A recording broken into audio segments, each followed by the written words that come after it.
Here's G. Scott. Here's a big game tonight. Yeah. How big is the game? It's very big considering what the Seahawks have to do. It became bigger because the Los Angeles Rams won yesterday. And let me explain that. Right now, the Los Angeles Rams are 7-7. Right now, the Seahawks are 6-7. So if the Rams have 3 games left of the season, right? If the Seahawks end with the same record as the Rams, because the Rams have already beat the Seahawks twice this season, they own the tiebreaker.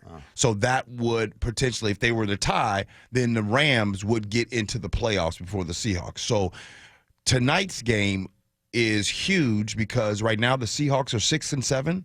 A win would make them 7-7, which is a tie right now for the Rams. But then you have 3 games left to play, and so you get another opportunity. So as of right now, there's still a 17% chance that the Seahawks can make it to the playoffs this season. So like they say in Dumb and Dumber, you say it's a chance. Yeah. So is there some reason to believe that Philadelphia is less into the game than they would otherwise? Yeah. be? You know what?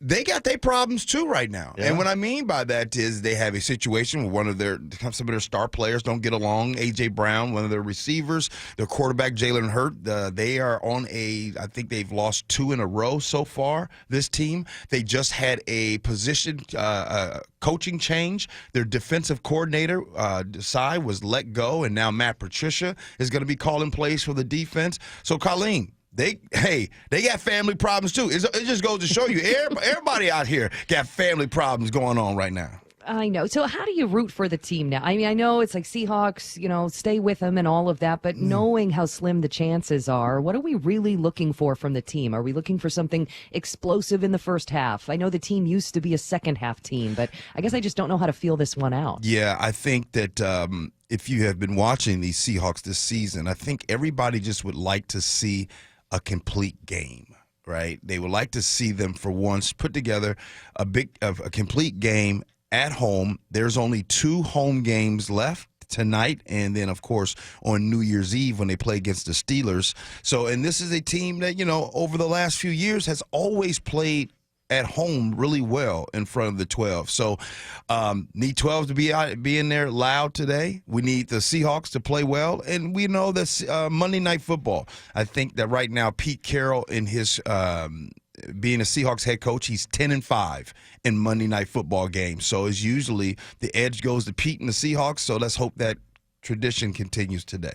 Does the engine have all its cylinders? Is Geno Smith starting tonight? I think Geno Smith will get the start tonight. So, yes, that's positive. We'll see what's going on with, one of the things that really concerns me and has concerned me for the Seahawks team is they have not rushed for over 100 yards since their last win against the Commanders. And what I mean by rush, that means where the running back rushes and runs for over 100 yards. The team itself rushes for over 100 yards. They have not done that in 4 games. So tonight, I think that the key to winning, and I know Pete Carroll would tell the same thing, is definitely being able to run the football. So Kenneth Walker III, who was kind of limited a little bit, he got hurt kind of the game before.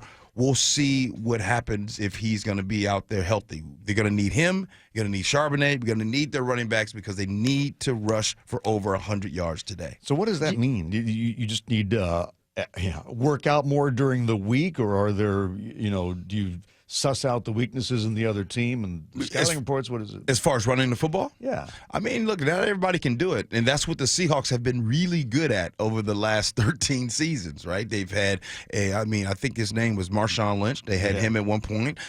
They had Chris Carson at one point. Kenneth Walker III last season when he came in, he played very well. They haven't rushed and they haven't run the football as well as they could have. Colleen, you going to say something?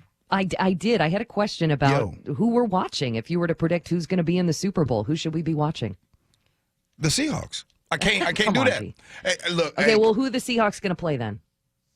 Oh, yeah, well, before they get to the Super Bowl? Well, the team that they would have to take care of if they were to sneak into the playoffs, I would say right now the team that's playing the best football, the team that has the quarterback that is first in every category right now. He was actually Mr. Irrelevant a year ago. He was the last player picked in the 2022 draft. His name is Brock Purdy. He is the quarterback for the San Francisco 49ers. They are playing.